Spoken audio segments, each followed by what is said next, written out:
God wants to tell you this. The Lord is near to all who call on him. He will hear their cry and save them. All who call on him. Not certain people, not the ones who say the right words, who know the right code words. All who call on him. But let's be real, some days I don't feel like God is near. But just because God is silent doesn't mean God is absent. Nobody shouts when they're right next to you. Like, hey, can you? And just like a teacher doesn't talk during the test, God may be silent, but he's still present. Look at the story of the disciples when they were in the middle of a storm. The boat was rocking, the waves were crashing, the wind was winding, and meanwhile Jesus was sleeping. He was out like a light, catching Z's. What did the disciples do?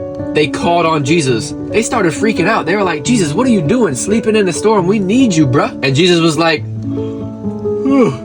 say no more.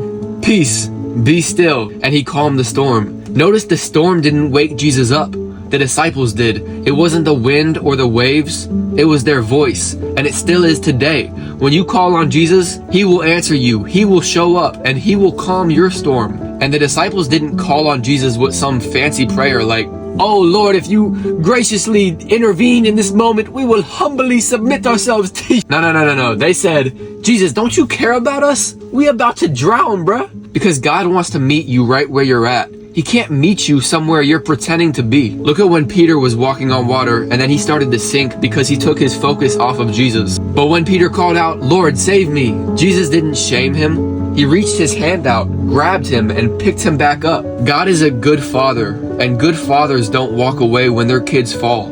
They help them get back up. Can I get an A? Man.